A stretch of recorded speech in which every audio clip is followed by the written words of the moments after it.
porquê destes dois títulos? Inspiraste-te em algum livro? Surgiu-te no decorrer do teu próprio livro? Há escritores que têm uma espécie de saquinho de títulos e de vez em quando vão tirando um para o livro. Não Diz-me. é o meu caso, não, eu não tenho esses saquinhos, embora às vezes, aliás, muitas vezes o título é a última coisa que eu ponho. Não, há aquelas pessoas que têm tudo esquematizado e tudo. Eu não, eu é a maior bagunça. Então, o título muitas vezes surge muito mais tarde.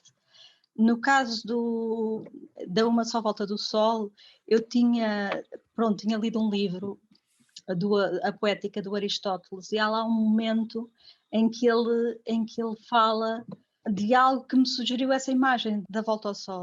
Aliás, até acho que a expressão que ele usa é uma expressão semelhante. E então eu tomei nota num caderninho, eu tenho uns caderninhos, por acaso estes já vão sendo assim mais tipo caderno, mas inicialmente eram ainda mais pequeninos, onde eu vou tomando notas loucas à medida que me ocorrem, ou frases de que eu gosto, ou palavras que me suscitam ideias, e então tomei nota, e depois, quando fui revisitar, depois da história já estar construída, e fui revisitar aquele cadernito, porque já não me lembro que razão, eu achei, pá, este título era capaz de dar. Mas depois achei que aquilo cientificamente era um bocado estranho, porque os outros é que dão voltas ao Sol, não é o Sol que dá voltas, percebes? Mas ao mesmo tempo havia aquela sensação de que quando o Sol vai e vem no nosso imaginário, passa um dia. E, portanto, não só a rotação do astro, essa é uma leitura que não bate muito com o título, mas no meu caso era mais a passagem do tempo. Aliás, o tempo é uma estrutura ou uma ideia ou algo que mexe muito comigo e que, enquanto na escrita, é um tema que me interessa muito tratar. Não só aquilo que o tempo nos faz a nós humanos, mas aquilo que nós fazemos ao tempo. E, portanto, essa imagem do sol a ir e a vir interessou-me e acabou por ficar no título. É engraçado depois de ouvir a tua justificação. Eu li algumas vezes os teus livros e a cada vez que lia tinha uma leitura diferente. A primeira leitura que tive foi os dois livros tinham sido escritos numa atmosfera de pandemia, mas depois percebi que Uma Só Volta do Sol foi antes da pandemia. Muito Eh, antes, sim. as datas da edição não estivessem presentes nos livros, a minha primeira inclinação seria dizer estes livros são filhos da pandemia. Há qualquer coisa aqui se bem que esta pandemia já teve mil e uma pandemias, a forma de nós estarmos na pandemia.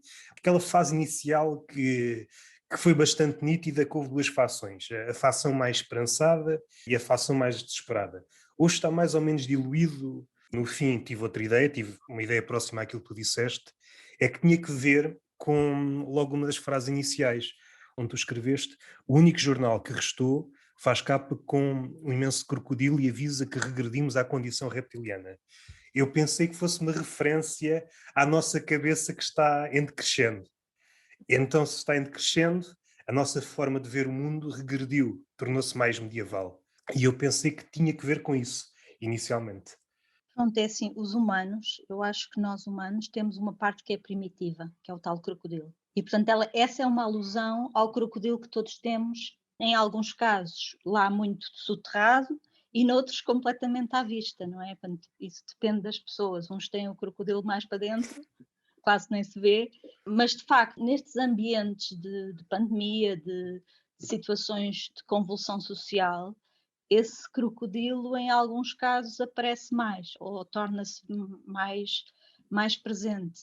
E, portanto, por alguma razão, os meus livros, quase todos, se passam no futuro ou num momento ainda que não é o atual. E nesse sentido há sempre algo distópico, algo que interfere com a realidade normal. E há sempre um novo normal, percebes?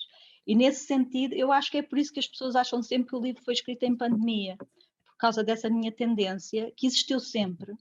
E por isso é que os meus livros não são assim, não é? Não sou daquelas pessoas que toda a gente gosta dos livros, não é? Porque são livros que a algumas pessoas causam algumas estranheza, são distopias, porque não abordam, não é um romance de amor. Por acaso eu tenho um romance de amor, mas isso anterior a este, mas não é aquela coisinha muito, aquela caixinha muito direitinha, percebes? Se bem que o amor é uma coisa que está presente nos dois livros. Em Eh, todos, se calhar está em todos. não sei se no primeiro, mas no segundo é capaz de ser uma das personagens principais. Eu notei algumas. Isto aqui pode ser uma leitura errónea. Há temas que te dizem muito. Temas que são como espectro, umas vezes estão menos intensos, outras vezes mais intensos, e voltam a ser abordados de outra forma. E esta questão do cérebro reptiliano, esta questão da cabeça, como é que estamos de cabeça? E a questão de como é que estamos de coração é muitas vezes abordada por ti, por diversos ângulos. E outra questão que talvez intersete estas duas, que provavelmente no primeiro livro foi abordada mais ao de leve, mas no segundo ganha mais importância, que é o perdão. Há qualquer coisa no caminhar em direção a nós próprios, parece que o caminho foi ensaiado. Não sei se, como são distopias, não sei se faz sentido, grosso Hum, modo, se faz sentido dizer que partilham da mesma atmosfera. Mas há qualquer coisa que foi ensaiada, não estou a dizer ensaiado no sentido de ficar um hum. esboço, mas que tomou forma e no outro livro parece que partiste para, pelo menos na questão do perdão, pelo menos na questão do amor, foste mais, faltam umas palavras, ousada. Esta questão da barbárie, que segundo a minha leitura é um dos pontos do Uma Só Volta do Sol. Como é que é este bárbaro? Como é que é este bárbaro? Se é sofisticado, se não é, o que é que lhe falta? Se lhe falta cabeça, se não falta, cortamos-lhe a cabeça, não a cortamos? Como é que cortamos uma cabeça a quem não tem cabeça? Eu acho que o interesse está em ver as camadas que cada um tem de bárbaro ou que cada um tem. O que é que temos mais? Qual é a mistura? No fundo, neste novo livro, que não é nenhum destes dois, há uma parte em que eu digo que nós temos uma personalidade química, ou seja, e aquilo tem lá muita coisa. E por vezes eu acho que nós tendemos a ver as pessoas por aquilo que ressalta mais. Há coisas mais ínfimas que se calhar têm mais importância do que aquelas que nós lhe damos. E eu acho que uma das funções também da literatura é mostrar-nos como seres complexos, na nossa infinita complexidade. E, portanto, ainda que o mais visível em nós seja uma determinada característica, há lá muito mais do que isso. É como aquelas pinturas em que nós estamos a ver que na mão tem uma multiplicidade de tonalidades que depois, quando nós nos afastamos, nos dão a mão tal qual ela é, percebes? E então, nestes livros, eu tentei mostrar essa densidade que aquelas pessoas têm, não é? E ao mesmo tempo, o que é que acontece quando nós somos redutores? Quando nós restringimos aquilo que um humano pode ser. Porque um humano pode ser muita coisa e supostamente cada uma das situações em que ele é colocado mostra-nos essa, porque no fundo é assim, nós, por exemplo, nós podemos ter um acidente de carro, a forma como as pessoas vão responder a essa situação é completamente diferente umas das outras. E, no entanto, somos todos pessoas, se calhar somos todos portugueses, se calhar até da mesma região, não é? E, portanto, nós temos individualidade. E essa individualidade mostra-se nas mais ínfimas coisas. Tanto um livro como o outro, penso que mostram essas camadas. Portanto, nós, no fundo, somos cebolas com muitas camadas. Até a própria escrita fragmentária sugere isso mesmo. Cada fragmento inicia qualquer coisa, mas sem nunca esquecer o que está para trás. Há sempre uma tentativa de criar uma ponte. Exato, há uma ligação entre todas as partes, ou entre todas as personagens, ou aquilo que as move, ou elas circulam, ou estão à volta de algo. Há sempre uma personagem, ou uma situação, ou uma ideia que as congrega, não é? Que lhes dá suporte para elas navegarem, não é? É engraçado porque não tendo uma estrutura, ou não sendo daquelas pessoas que põem um quadro onde vai pondo o que é que vai acontecer no capítulo 1, ou há aquelas pessoas que fazem um esquema, se aquilo tem mais lado psicológico, se tem mais ação, como é que está o equilíbrio. No meu caso, tem de acontecer naturalmente. E se não acontecer naturalmente, é natural, usando a redundância, que fique desequilibrado, percebes? Porque de facto, da mesma forma que eu não sou na minha vida uma pessoa muito ponderada ou muito daquelas pessoas que fazem, por acaso faço listas mais para não me esquecer, mas não sou excessivamente controladora. e também não sou excessivamente controladora a escrever. Deixo que aquilo às vezes me leve um bocadinho. E as Mas, ideias vêm a cavalo dessa liberdade. mas será que não é necessário ter um controlo, não direi férreo, mas um controlo especial para escrever fragmentos? Ainda mais nos dias que correm, mesmo os escritores, um escritor mais treinado, por vezes resvala na justificação, em perífrases. E aqui fazia quase uma referência ao segundo livro, não consigo citar, mas a ideia era não justificar o tigre à porta da Sé. Exato. É assim, eu acho que ainda, de facto, às vezes podes perder-te, não é? Aquilo pode ser tão labiríntico que tu não tens pontos. No meu caso, a minha mente funciona um pouco por associações de ideias. E há sempre uma ideia que te liga, que faz o ponto de ligação. E essa ideia vai aparecer, se tu não estiveres demasiado preocupado com isso. E no caso, como tu dizias, quando. Aliás, o Tigre à Porta da Sé, eu depois acabei por não explicar. Houve uma altura que o João Tordo fez umas palestras, né, a Econ é uma escola de escritas do Luís Carmelo, e ele fez umas palestras sobre romance. E há uma parte em que ele está a falar de uma baleia, eu neste caso mudei a baleia para tigre, mas ele está a falar da baleia e a falar dessa situação. E eu usei esse, essa frase que ele diz, quando acontece algo inusitado, e acontecer algo inusitado é aparecer a baleia à porta da Sé, ou o tigre, ou o que seja, quando o absurdo acontece, esse absurdo gera ali uma situação literária. E tu não tens que aí explicar, porque o leitor tem que aceitar, tem que haver, ou tu consegues o pacto com o leitor ou tu não consegues. Se tu conseguires, ele vai-te dar a mão e não quer saber se era impossível estar um tigre à porta da Sé ou uma baleia. Não é assim tão impossível, se calhar fugiu ali do jardim zoológico de Sete Rios e fez uma caminhada, não se sabe. Mas a partir do momento em que o leitor te dá a mão, eu acho que esse momento é importantíssimo. Se nós chegarmos ao fim do livro e sentirmos que esse momento nunca aconteceu, estamos tramados, não é? E então isso será eventualmente um livro falhado. Ou acontece, às vezes acontece na segunda linha. Se tu fores ver, se calhar, como é que começam os principais romances da nossa história literária. Agarraram ou não o leitor? Logo nas primeiras linhas? Se calhar não. Há aquela ideia, por exemplo, dizia-se antigamente que os editores demoravam 30 páginas a perceber se queriam editar um livro ou não. Pronto, em alguns casos eu acho que nós corremos alguns riscos, porque nem sempre, e eu dou sempre um crédito a um livro. Eu raramente me aconteceu deixar um livro a meio, a não ser que eu perca no comboio ou coisa assim.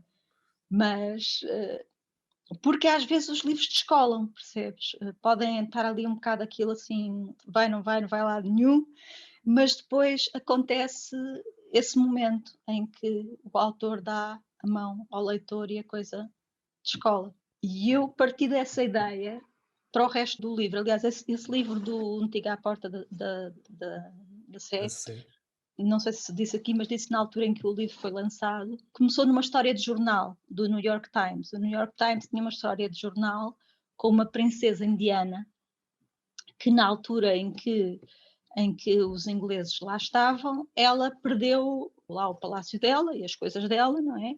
E depois, quando a Inglaterra devolveu, ou quando a Inglaterra saiu da Índia, não é? Supostamente ela queria voltar a ter as coisas dela, ou seja, já que os ingleses se foram embora, deem-me cá de volta ao meu palácio. E não lhe davam, e então ela abancou numa estação de comboios, que acho que era Nova Delhi, e ficou 1 ano a viver na estação de comboios. Portanto, isto para dizer que o insólito, o absurdo, que é um dos meus pontos preferidos de partida nos livros, acontece na realidade. A realidade às vezes ultrapassa a ficção assim. Esse tipo de insólito faz-me lembrar esse esperar na estação. Inicialmente, de certeza que ela não esperava, a redundância, esperava esperar 1 ano. Só Claro, ela que se calhar aquilo, pensou, alguém vai resolver isto mais cedo. mas a coisa vai crescendo, vai crescendo, vai crescendo, torna-se uma baleia ou um tigre. Exatamente. Mas o Pirandello, por acaso, tinha muito essas coisas. Um quase nada, que vai crescendo, às tantas, Que é uma bola transforma-se de no... neve, não é? No fundo, as coisas vão.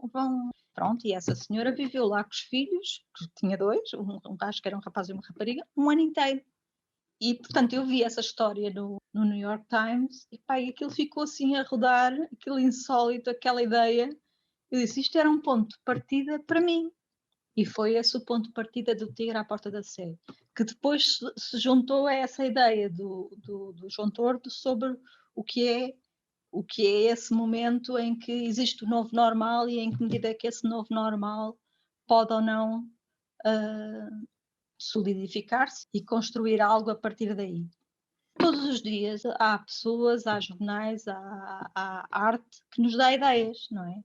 Que há mais para aí são ideias. Depois, o trabalho de colocar as ideias e de fazer a coisa nascer é mais complicado. Mas o mundo das ideias é uma coisa maravilhosa. Eu acho que todos os dias, aqui nos meus caderninhos, tenho para aqui ideias que nunca mais acabam, mas não dá para escrever um livro sobre cada uma, não é?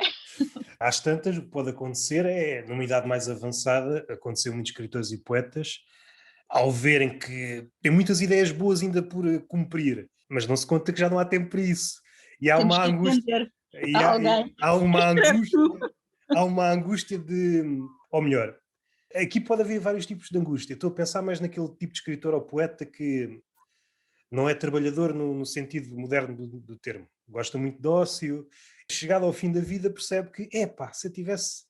Agora fico com estas ideias aqui por... Desperdiçadas, não é? há dois tipos de escritor. Não em trabalhos inacabados, estou a referir-me mesmo na obra. Há escritores muito generosos que na sua obra deixam portas abertas para que outros continuem o seu caminho e depois há outros que fecham demasiado a obra. É aquilo e mais nada e é difícil haver seguidores daquela obra, ainda que isso nunca seja completamente fechado.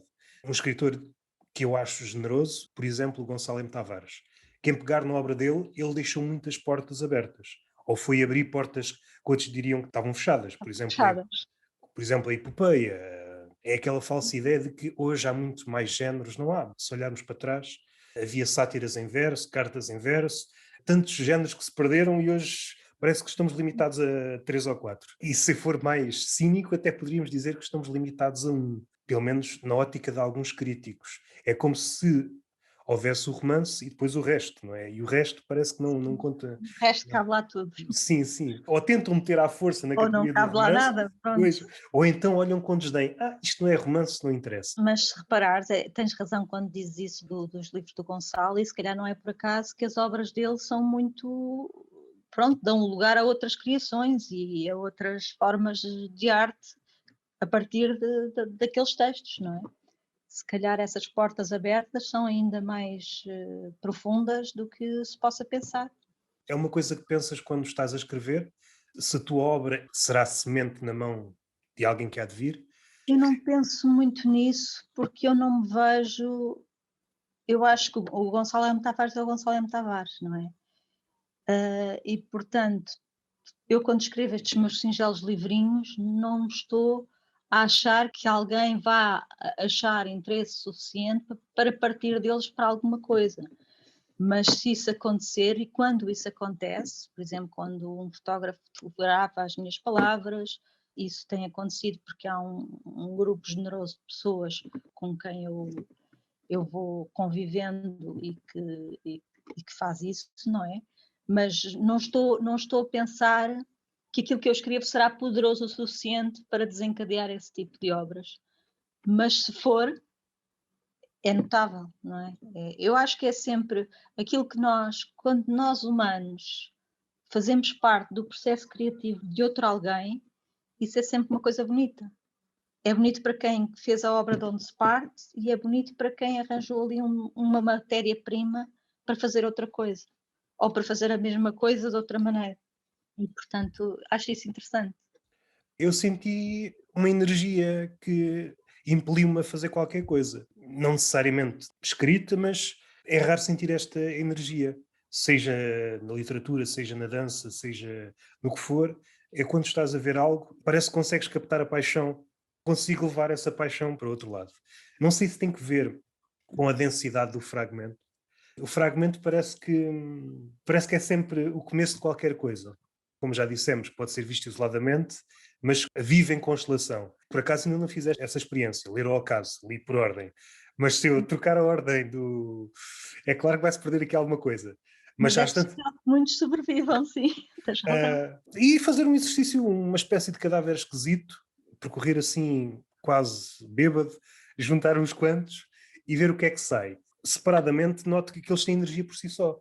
Vamos fazer como na Raiuela, não é? Aquilo, o que Do dá para Cortázar, ler do Cortázar. do Cortázar, dava para ler de trás para a frente, ou como quisermos. Eu acho essas ideias interessantes, mas acho que para fazer isso, então, é preciso mais. Eu, no fundo, é assim: a história existe, mas a história também não é rígida, percebes? Daí é como tu dizes, aquilo é uma constelação que se tu podes ligar os pontos e fazer a estrelinha ou a galáxia, mas se calhar as estrelas existem por si, não sei, é uma questão de experimentarmos. Podia acontecer é que, olhando para o livro, percebíamos que as partes eram maiores que o todo. Aqui não acontece. Pode acontecer é que, se tirarmos algumas partes, podemos dar origem a outra coisa. Pensando na poesia, eu gosto muito quando podíamos apagar o resto do poema e aquele verso parece que se aguenta sozinho. É Parece claro um que, negro, exatamente. é claro que Isso é ganha verdade. força. Se for um poema forte, poema total, é absoluto, não adicionamos nada. Acontecesse uma desgraça, como já aconteceu, no sentido de se perder no tempo, e se sobrasse, por exemplo, como A aconteceu última com parte. a poetisa Safo, ou outra qualquer, sobrassem uns Uhum. fragmentos. Ela é um caso exemplar. A obra dela está toda escavacada, chegaram a nós pequenas coisas. O que sobreviveu é indicativo de que ela foi uma grande mestre. Sem dúvida. Por exemplo, nos teus livros, nestes dois, se daqui a 200 anos só sobrevivesse meia dúzia de páginas, eu acho que mesmo assim era um bom testemunho. Cada um desses fragmentos tem força suficiente. Tem força própria.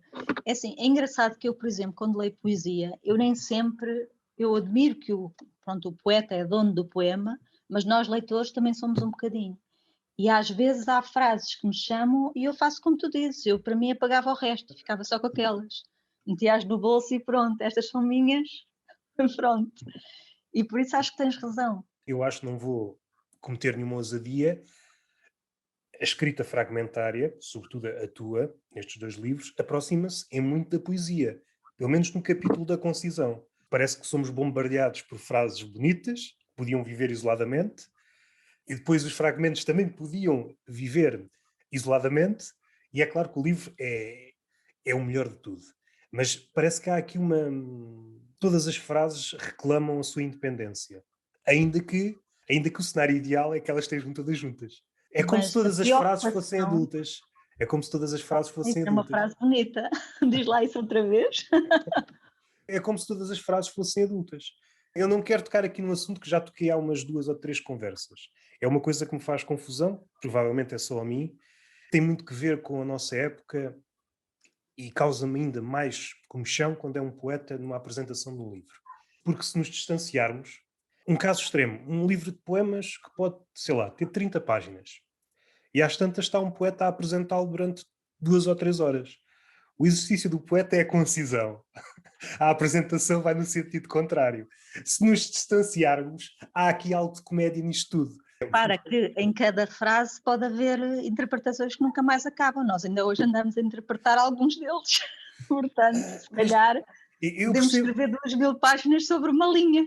eu percebo isso. Uma das qualidades da boa literatura e da boa poesia é a sua fecundidade, a capacidade de gerar filhos. E de gerar discussão sobre elas, de interpretações múltiplas e conversa. Mas o que acontece, sobretudo na academia, é que, como o ser humano, quer queiramos, quer não, é um ser finito, temos que direcionar o nosso tempo e a nossa energia para alguma coisa. E por vezes sucede é que focamos-nos mais nas notas de rodapé, no acessório, e o corpo do texto é deixado para segundo plano. E o que nós fazemos é ruminar ruminações de alguém que já ruminou. Causa-me assim um bocadinho de estranheza. Mas também compreendo que os tempos são estes. Os tempos, ontem não, há 2 dias falei com a Margarida Rendeiro e ela falou na questão de se pedir cada vez mais trabalho na academia, mas é aplicável a tudo. Isto é um problema. Eu acho que lhe falei um exemplo que eu gosto muito, até tenho ali ao lado um autor que eu gosto muito, que é o Canetti. Ele tem um livro de ensaios Massa e Poder, não vou acertar no número de anos, mas foi algo entre 32 e 38 anos que ele vou escrever aquele livro. Hoje seria impensável alguém, ou seria apelidado de louco. Hoje há uma necessidade de... Fazer depressa e fazer muito, não é? Foi esse ponto que a conversa chegou.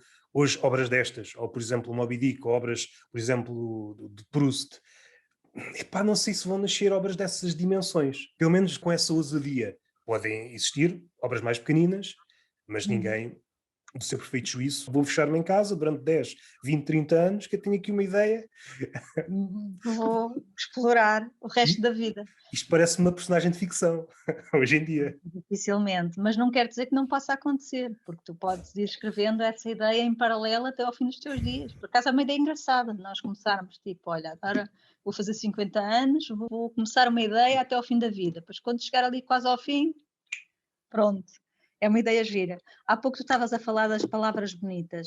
Eu acho que esse é um problema, as palavras bonitas. Por um lado, nós queremos que as palavras sejam bonitas, ou que sejam feias e que a sua fialdade tenha qualquer coisa de impactante, ou que tenha verdade, ou que tenha. Mas o problema é fazer mais do que umas palavras bonitas, ou seja, por baixo das palavras bonitas, ou a sustentar as palavras bonitas, tem que estar qualquer coisa. Se essa qualquer coisa não estiver, nós se calhar não cumprimos o nosso objetivo. E é por isso que a poesia é muito mais do que palavras bonitas e a boa poesia vai além das flores e daquelas coisas românticas que algumas pessoas associam à poesia, não é?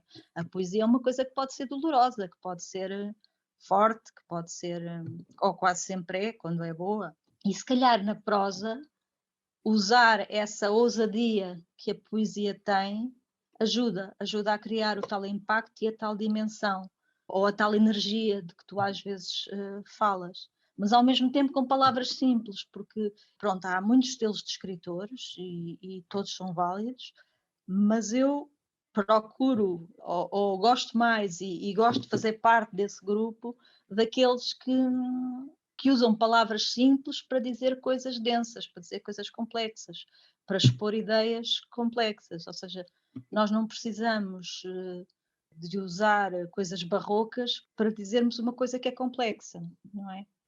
Ou se calhar quanto mais complexa é uma ideia, se tu a conseguires traduzir de uma forma simples, mais impacto ela tem.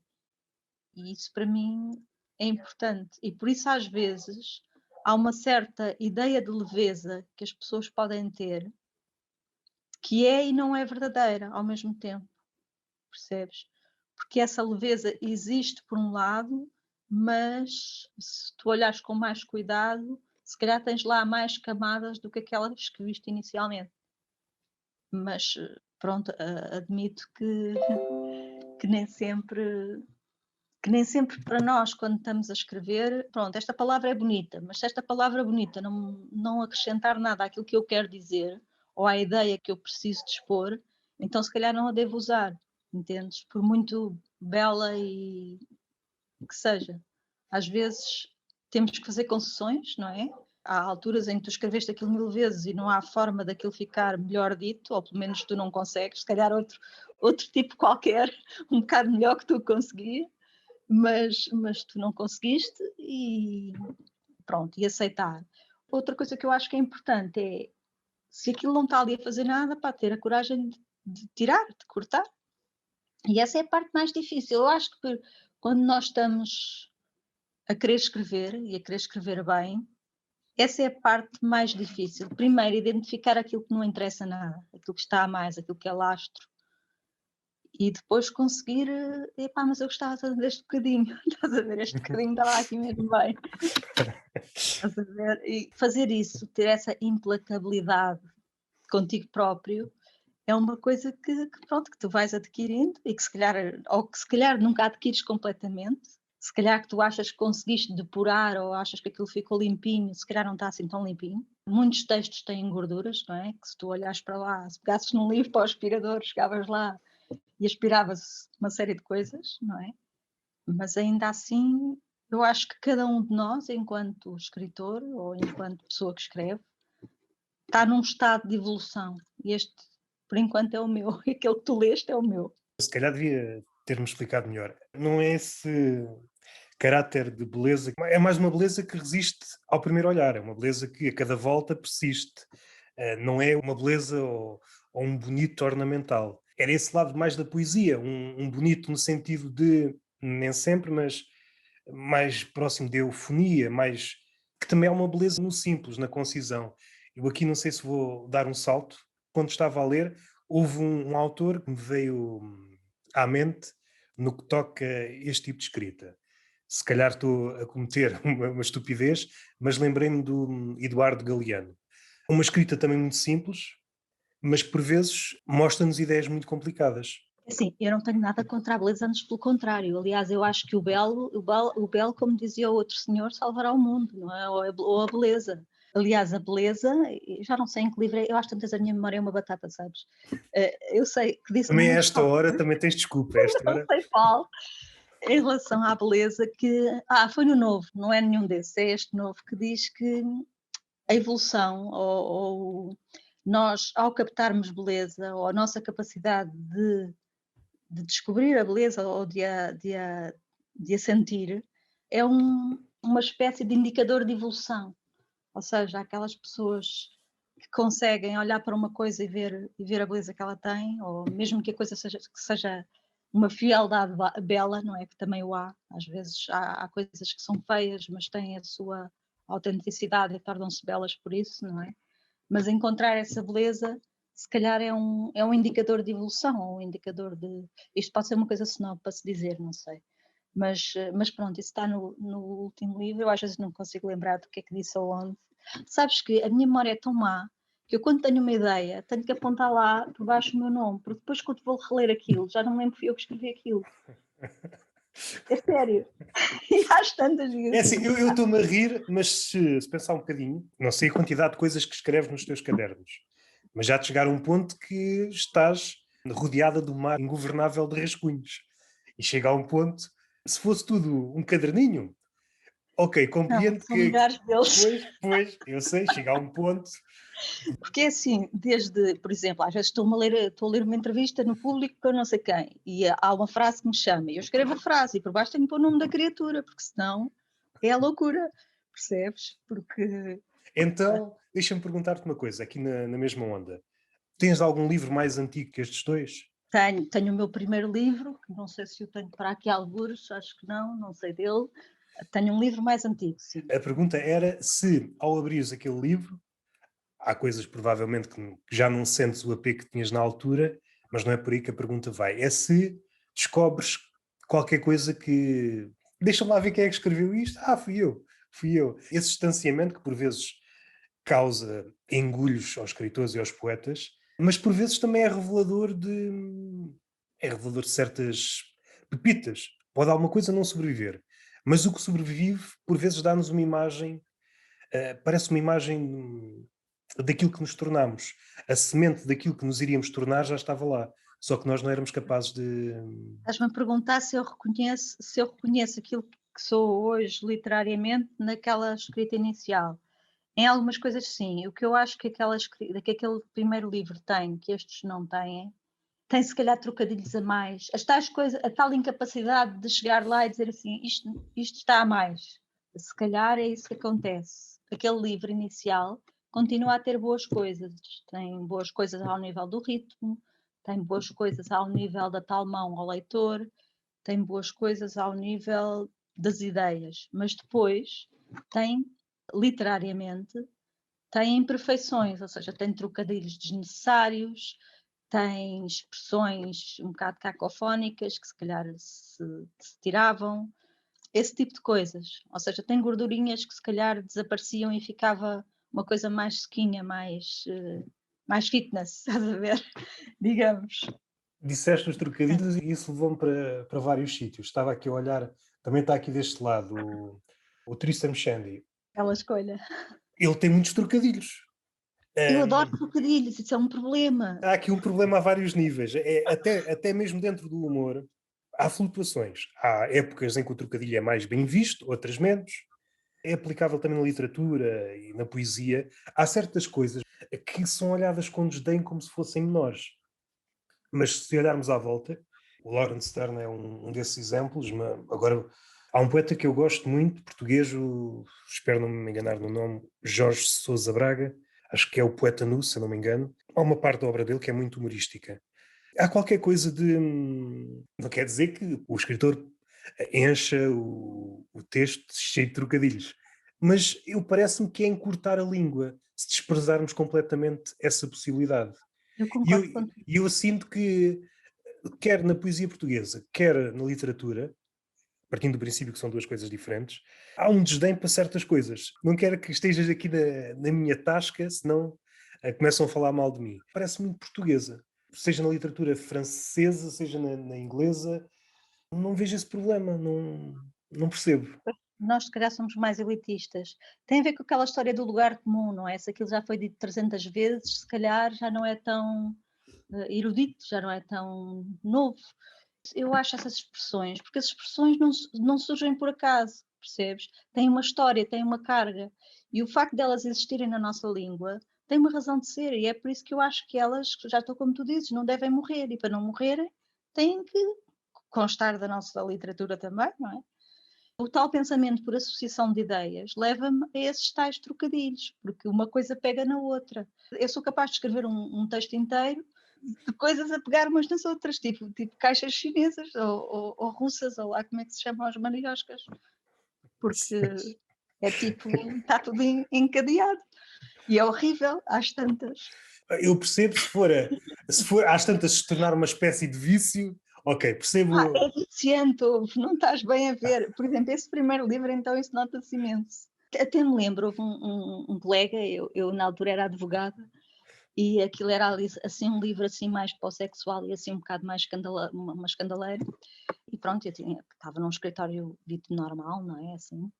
Mas lembro-me de pensar assim, será que eu convido os meus colegas ou não? Olha, que se lixe, vá, convido para toda a gente. E pronto. E às tantas há um velhote, que entretanto já morreu, que me pega no livro, vem para o pé de mim e diz-me assim, pois, isto realmente está bom, está muito contente com isto, não está? E ele estava realmente a referir-se dos trocadilhos. Aquilo batia tudo certinho, estás a ver? Você está aí contentinha com isto. Por acaso falaste noutra coisa que pertence à mesma família de problemas. Seja os trocadilhos, seja os palavrões, seja uma mulher quando toca temas mais sexuais, parece que há sempre alguém, seja qual for o tempo, há sempre alguém, não devias ir por aí. E eu parece-me, não que isso seja usado de forma abusiva, parece-me que é sempre saudável quando há essa possibilidade. Parece que, seja o escritor, seja o texto em si, o humor parece que é um bocadinho mal visto na literatura portuguesa. E a mim parece-me que os melhores livros têm que ter sempre qualquer coisa de humor. Porque sem humor parece que a língua está só pela metade. O exemplo do Dom Quixote, do que eu acabei de dizer, o Tristan Shandy, são livros muito particulares porque marcam uma altura em que a literatura parece que tinha chegado ao fim. O Cervantes deu aquela martelada e de repente parece que abriu um novo mundo. E o Tristan Shandy também me parece que aconteceu a mesma coisa, dando origem, funcionou como uma espécie de bebedouro, seja para Joyce, seja para Beckett, seja... Eu acho que o humor é uma espécie de mãe ou pai fecundo. Tentar tirar o humor da escrita é transformar as coisas mais estéreis. E para dar o exemplo maior, mas tanto é válido para o humor, trocadilho que também pode ser humor, o palavrão, o sexo. Quando tentamos tirar isso, o resultado, quanto a mim, fica sempre mais pobre. Não sei se partilhas da mesma opinião. Partilho da mesma opinião, é assim, eu acho que nós temos sempre medo, especialmente num primeiro livro, não é? De entrar, se calhar, por esse tipo de coisas, ou pelo uso de palavrão excessivo, ou pelo sexo, mas nós temos que sentir aquilo que a história pede, percebes? E aquilo que aquelas personagens querem dizer. E chega a um ponto em que tu tens que ter uma verdade literária, e ou ela aparece ou ela não aparece. Agora, é óbvio que se calhar depois disso, desse primeiro livro, às vezes perguntavam-me, então, pai, quando é que escreves outro livro daqueles assim mais, sei lá, mais? E eu disse, pá, agora estou a dizer que não.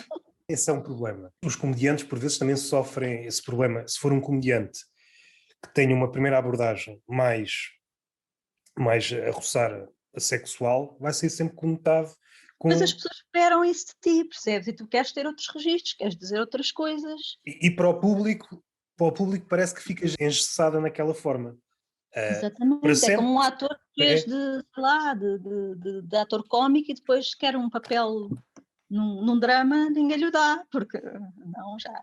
Depois há outra coisa, ainda que seja boa ideia explorar sempre, pronto, tiveste sucesso num formato e agora replicas aquilo. Pá, não, às vezes queremos experimentar outras coisas, não é?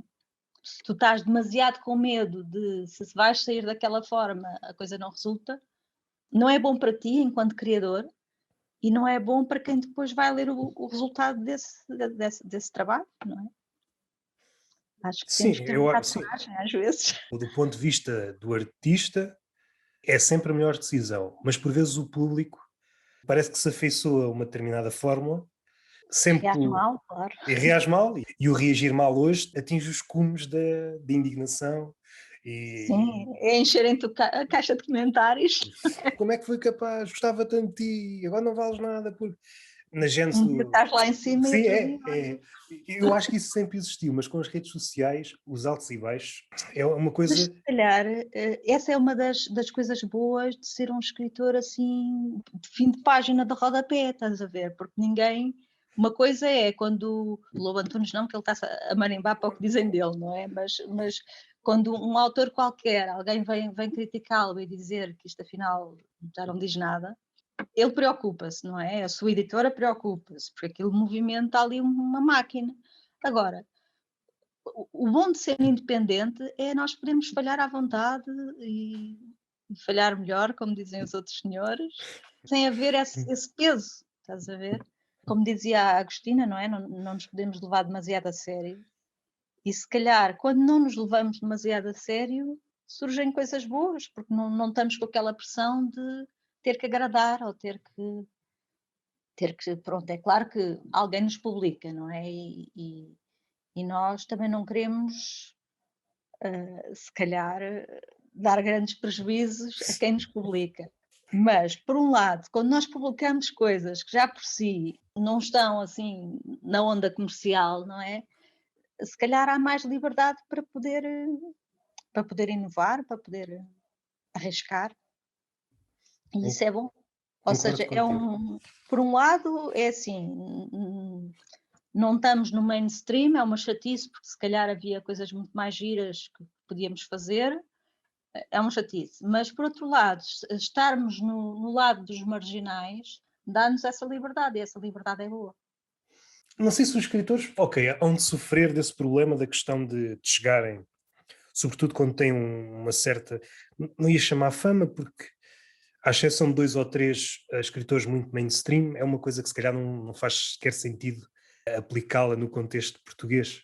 A Sim, literatura é uma. É tem. um, Se tu fores neste momento aos escaparates das livrarias, tu sabes quem lá está, quem são os nossos escritores da nossa praça que lá estão, não é? E, portanto, quer nós queiramos, quer não quer dizer que eles sejam comerciais ou comercialoides, ou que sejam aqueles que vêm dentro de uns sacos cheios de brilhantes, não é isso. sim, Mas mesmo os escritores sérios da nossa praça, há uns que são mainstream, que são convidados para tudo, que vão a todos os festivais literários e que estão nas prateleiras. Esses, para mim, são os escritores mainstream. E depois, dentro desses, há os que eu gosto mais e há os que eu gosto menos, não é? E claro que eu acho que quando tem uma crítica negativa ou quando a. Agora, tens razão quando dizes, pá, se calhar não há uma massa de gente a escrever-lhes das caixas de comentários que eles são uma porcaria, como há nos discos, por exemplo, na música. A música já é uma coisa que mexe mais com as pessoas e toda a gente vai lá quando sai um álbum ali fora da mãe, os fãs vêm se manifestar, não é? Na literatura, se calhar não chegamos a tanto, é óbvio. eu acho que tem mais que ver com o facto de se o escritor está nas redes sociais ou se não está. Miguel Esteves Cardoso tem presença, mas não é ele que está efetivamente nas redes sociais. Eu acho que é saudável, seja artista, do que for. Hoje é quase alguém que tente começar a vida como tal. É quase impensável não estar nas redes sociais. É quase um gesto, não lhe chamaria rebelde, porque é um anonimato severo, é quase um atestado de. É quase uma certidão de óbito, não estar nas redes Mais ou sociais. menos, porque olha, o Gonçalo M. Tavares não está, não tem rede social dele. Não tem, Mas imagina que ele aparecia agora. Um exemplo do humor, o Ricardo Araújo Pereira. Não tem... Também não tem, exatamente. Mas se ele aparecesse agora, ele tinha. Porque é a grande diferença entre ele e outros que surgiram na altura dele e os humoristas mais recentes. Tem de estar. É que não há outra maneira. A televisão... Neste momento é uma plataforma, mas repara, eles podem ter, tipo, imagina, tu crias uma plataforma, como tu criaste aqui a Tertúlia de Mentirosos, não é? Sim. Que é uma marca, e ele pode ter só a marca e não ter ele pessoa, a pessoa dele. Portanto, isto depois cada um tem a sua forma de proteger a sua privacidade, e há pessoas mais de rede social e há outras menos, não é? Mas nem todos têm, de facto, e há pessoas que sentem que não precisam nada disso. E de facto não precisam, continuam a ter, porque também é assim, eles não têm, mas as editoras têm. Os jornais promovem-nos e têm edições online, não é? Portanto, toda a máquina publicitária existe, mas a pessoa pode ainda assim resguardar-se. Mas tens razão, se calhar se nascessem hoje, ou se nascessem hoje Para o seu a ofício. literatura ou para a sua arte, seria diferente, sim, porque vivemos num mundo completamente digitalizado. Além daquilo que já falámos, da questão dos comentários menos positivos, para usar um eufemismo, às vezes roça o Os insultos. insulto e parece que vai num crescendo. Mas eu acho que se tu ligas àquilo, se tu vais lá responder, Aí, estás a alimentar a besta. sim, sim, Aquilo deixa andar, deixa pegar fogo e pronto. e até do ponto. Sim, eu estava a pensar inicialmente do ponto de vista do tempo, que é devastador para quem opta por essa via, comentar tudo. Até do ponto de vista da saúde mental, não faz muito bem. Por mais blindado que sejas, chega a um ponto em que a coisa pode ficar complicada. Eu que ia pensar, se bem que há muita gente a cascar a literatura, não sei se é própria da porque isso acontece em todos os lados. Há uma chusma de escritores frustrados ou aspirantes a escritores que estão sempre à espera que ou um escritor ponha a pata na poça numa entrevista qualquer e venham todos à tona para cascar. É qualquer coisa, faz-me lembrar. Tem muito aqui de futebolístico, no sentido daqueles adeptos ferrenhos, quando vão buscar derrotas de há 20 ou 30 anos e coisas desse género. Para quem é escritor, que normalmente é um exercício exigente, precisa de algum distanciamento e alguma... É um ofício de paciência, para utilizar a expressão de Eugênio de Andrade. Não sei se as duas coisas podem coexistir pacificamente. Este mundo mais exacerbado das redes sociais e o escritor enquanto figura que deve ser uma figura que consiga ver as coisas de outra forma. Eu acho que responder é assim, eu acho que nós vamos sempre gerar todo o tipo de reações, não é? E temos que nos conformar que há pessoas a quem nós não vamos chegar, a quem nós não dizemos nada e se calhar há pessoas que estão frustradas na sua vida e que acham boa ideia vir desancar-nos. E portanto não é útil entrar em diálogo com essas pessoas, porque nós não os vamos convencer de que eles estão enganados, não é? Porque eles já formaram aquela ideia na sua mente e, portanto, não vale a pena. E então, se calhar, o melhor é irmos beber umas cervejas e fazer outra coisa qualquer, não é? Não, what's the point, como dizem os ingleses. Então, no fundo, esta luta, se é que é uma luta, é uma espécie de luta entre duas fações de missionários frustrados. Quem queria teria ou não uma missão de converter aquela pessoa, nem que seja uma ideia, e a outra pessoa quer converter-nos à ideia de que nós somos qualquer coisa de intragável, ou seja o que for. Há aqui alguma luta de conversões, como não consegue chegar à sua concretização, resvala em cólera. Se calhar fui demasiado confuso. É assim, se calhar eu acho que às vezes as pessoas acham mais importante ter razão do que dialogar. E quando tu queres ter razão, tu não ouves o outro, tu ouves lá alguma coisa do que o outro está a dizer. Tu sentes tudo o que ele diz é para ti uma picardia ou um incentivo à fúria. Já dali não vai vir nada bom.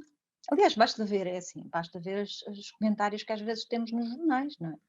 No fundo, parece que e tu começas a ler aquilo e pensas assim, mas este comentário não tem absolutamente nada a ver com este artigo.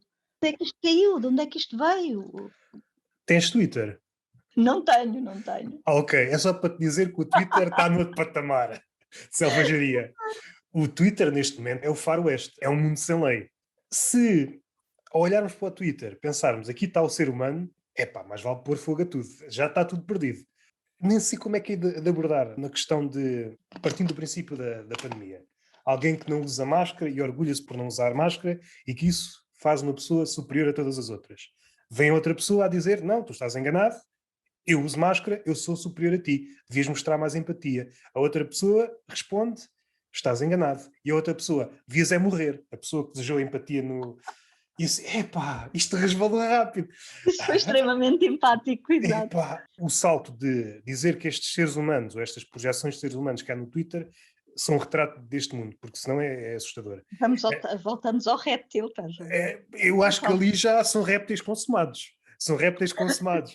São os que têm o réptil mais à flor da pele. Sim, aquilo já. Estão no Twitter. É Sim, o seu sim, sim, sim. habitat natural. Sim, são osgas, andam a trepar as paredes, mas em vez das osgas, as osgas, salvo erro, desaparecem no inverno. Se o ser humano é aquilo, estamos condenados. Porque há qualquer coisa de, não sei se primitivo é a expressão, ali há uma procura pelo sangue. Há ali um gozo autêntico por ver o outro linchado. E não é um caso isolado.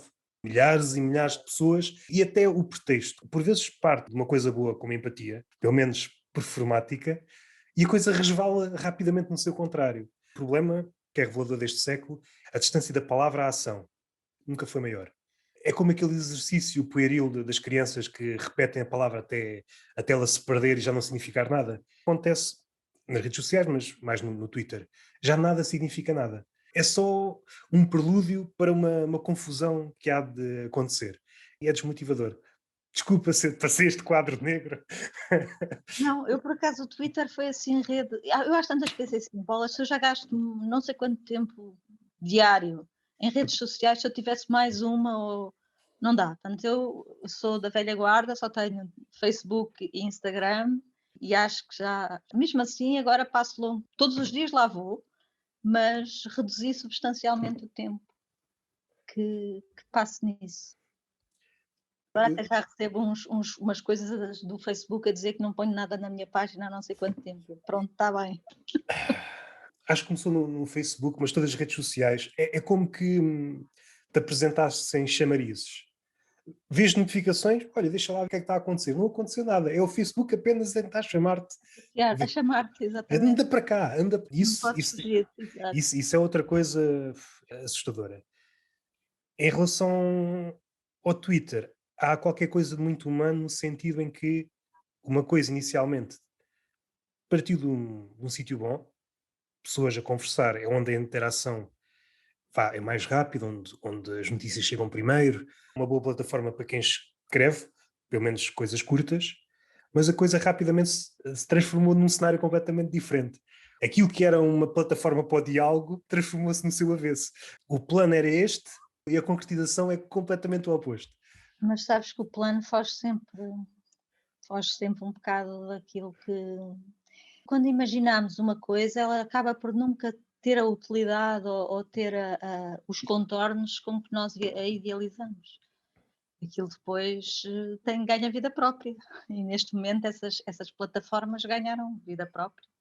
E às tantas perdemos, só toquei no início do teu livro e andámos por aqui já não sei por onde. Estávamos a falar, só falámos no início, na questão do cérebro reptiliano, logo também no início, onde tu escreves, o mistério percorre-me a pele, procura-me. Aqui há uma coisa curiosa, se eu vi bem, tu fazes apenas uma referência à estação, neste caso ao inverno. No livro seguinte, também uma única referência à estação, naquele caso, a primavera. Não sei se foi propositado, mas há aqui qualquer coisa que se muda quando fazes a menção a cada uma dessas estações. E é curioso também como uma sucede à outra. Isto são pequenos detalhes que podem não querer dizer nada, mas eu gostei de ver que há aqui qualquer coisa. Mesmo Gosto entre os... muito de ver os detalhes que tu assinalas, sim senhor. São duas constelações, e como tal independentes, mas há aqui qualquer coisa que as faz aproximar. É verdade. Não quero citar, que às tantas andamos de citação em citação, mas às vezes é útil, uma questão de concisão. O Frederico Lourenço já há uns tempos, disse, já não sei onde, que há só dois tipos de história. E as duas foram contadas por Homero, que é a Jornada, a Odisseia, e a Ilíada, o Cerco. Parece-me ter muito de cerco. É um De, cerco, exatamente. se bem que, depois mais para a frente, há aqui qualquer coisa que não entra nem no cerco, nem na jornada. Aliás, se virmos as duas, se calhar as duas são cerco. A Sim, jornada é este novo livro, o Doem as Asas é uma jornada. também podemos Se fazer o calhar estou contrário. Também podemos fazer o contrário. Os dois são uma jornada. Uma é uma jornada enquanto coletivo e outra é a jornada do homem só. Dar-nos-ia jeito. O Homero tinha também uma comédia, mas perdeu-se. E às tantas, redefiniríamos tudo. Como aquela parte da, verdade. da poética de Aristóteles, a parte da comédia. Se aquilo existisse, podíamos pensar de outra forma completamente diferente. Mas temos de trabalhar com o que temos, não é? E é aqui que começa esta, pelo menos segundo o meu entendimento, a tua procura da personagem.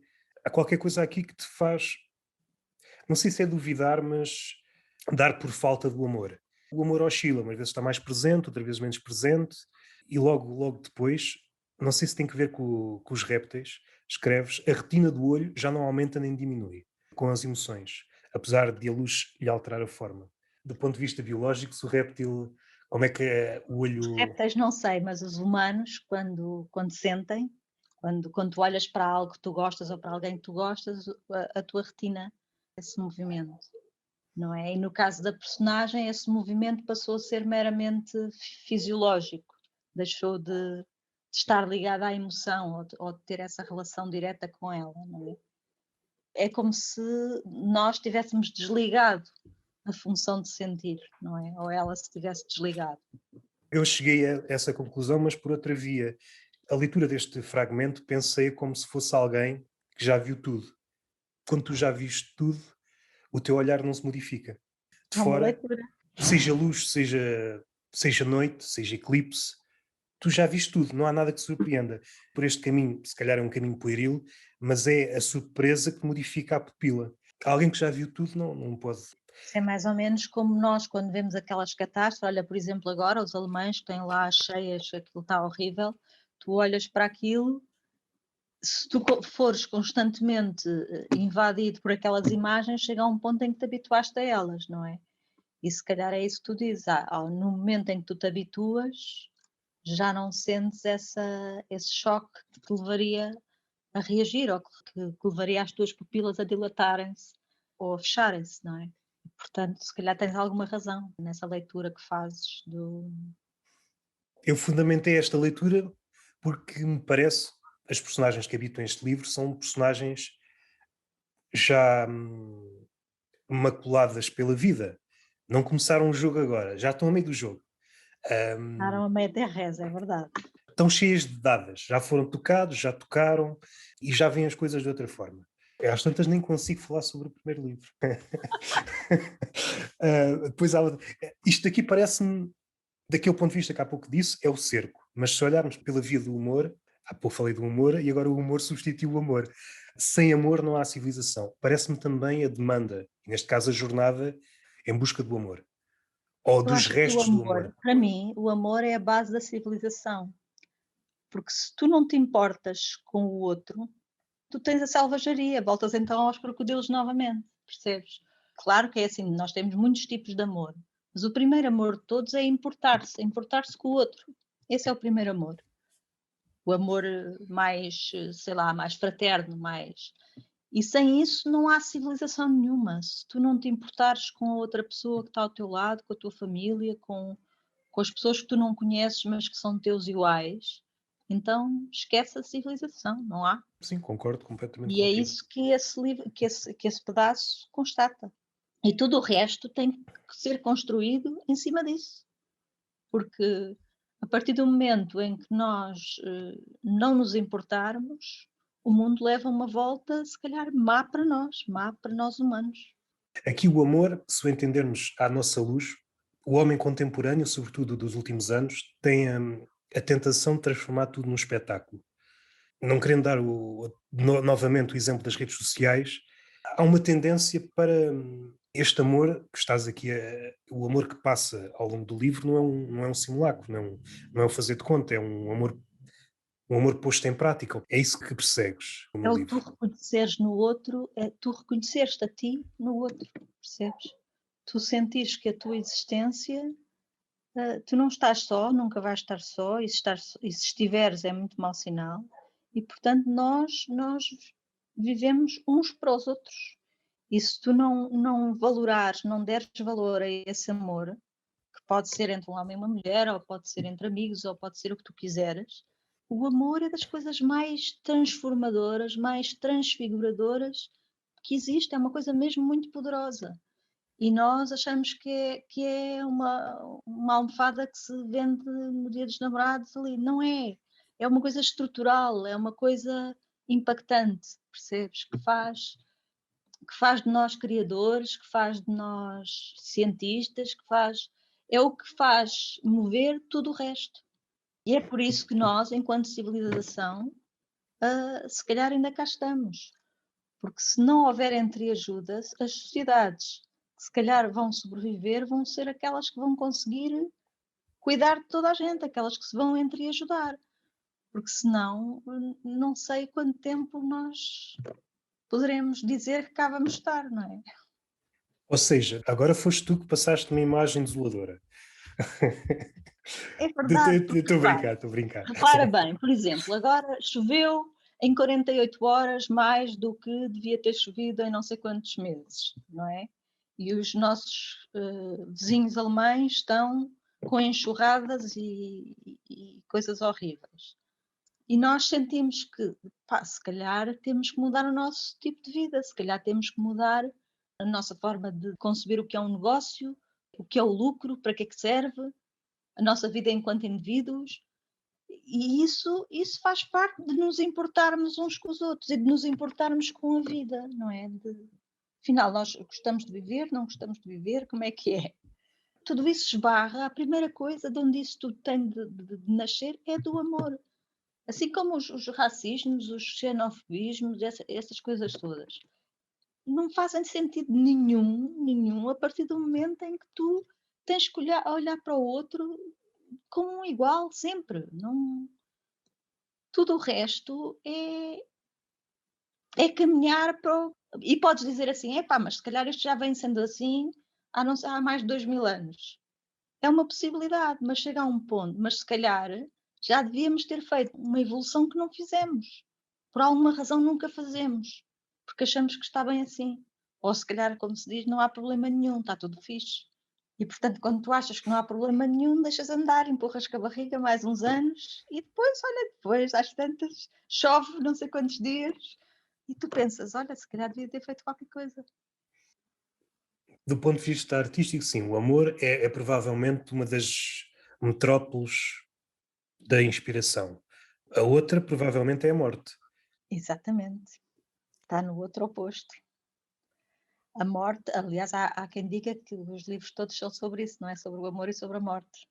E a morte é um mistério grande, uma fonte para alguns de angústia, para outros de inspiração, porque no fundo também abre ali um mistério, não é? O outro lado, o que é que há o nada, o que é que há para além daquele momento.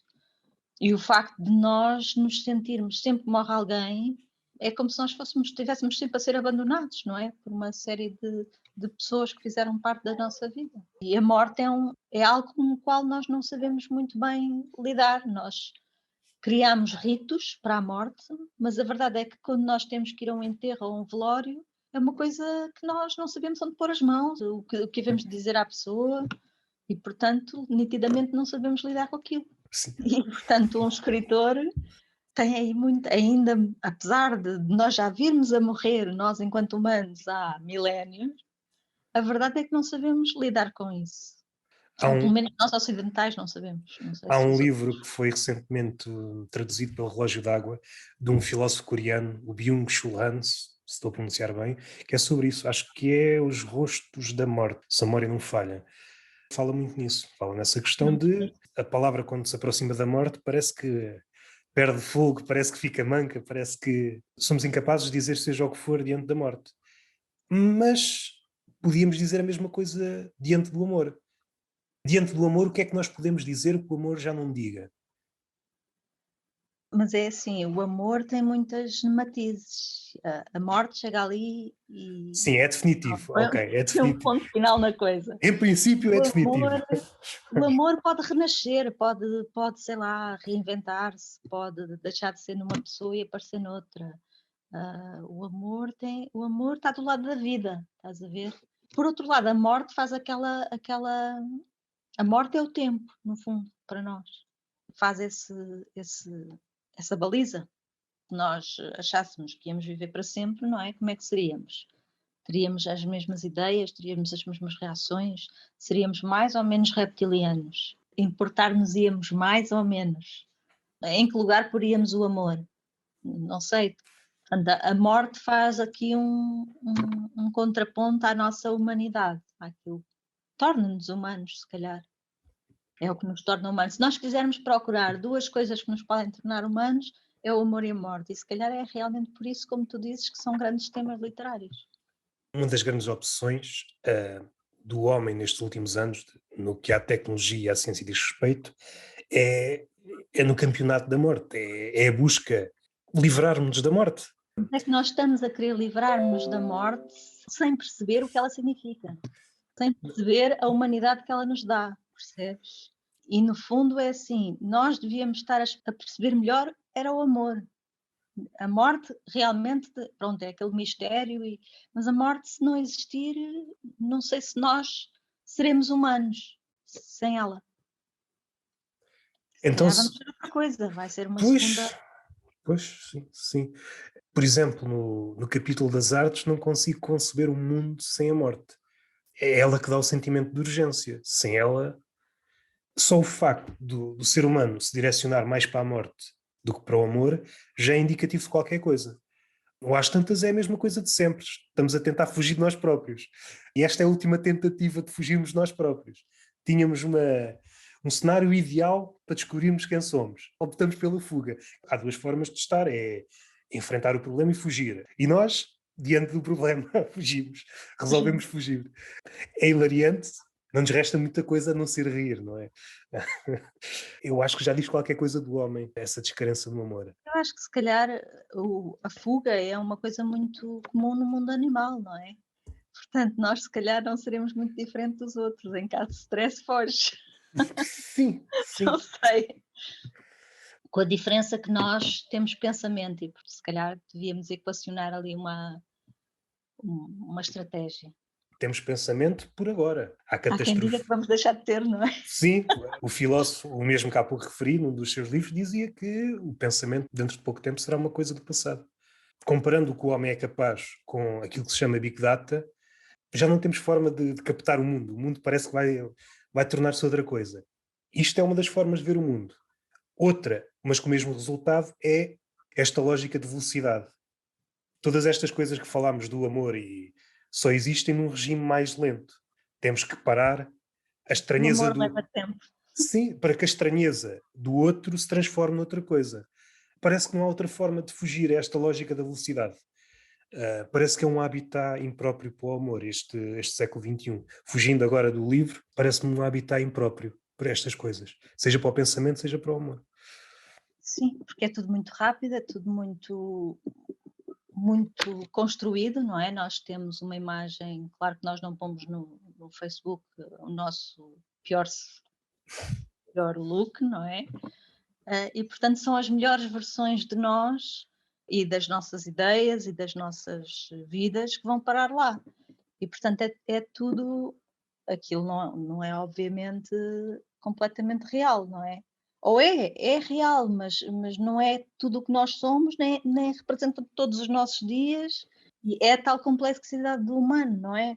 No fundo, nas redes sociais, ela está reduzida a um fragmento do que nós somos. Porque é óbvio, se aquela fotografia lá está, aquela sou eu. Eu tenho manhãs muito diferentes daquela, não é? Vamos tornar isto ainda mais complicado. E se fores tu ou outra pessoa, mas com filtros, a ponto de te tornares outra Completamente pessoa. diferente. Pronto, isso já é. Eu não sou muito boa com as tecnologias, portanto, os filtros e essas coisas não é muito bem. Mas admito que haja situações em que a pessoa já não tem nada a ver, é como naqueles dates em que aqueles blind dates em que tu chegas lá, pensas que a pessoa era de uma maneira e quando chegas a pessoa é completamente diferente, não é? Portanto, o que quer dizer que houve ali muita construção que não sei para que é que serve, porque depois as expectativas são uma coisa importante nos humanos. Eu acho que os humanos são seres que criam expectativas, que têm imagens pré-concebidas do que o outro pode ser, com base. Há quem diga, às vezes nós não amamos a pessoa, nós amamos a ideia que formamos dela. Quando de repente ela deixa de corresponder à ideia que nós temos dela, há ali uma coisa que já não funciona, um mecanismo que já não resulta.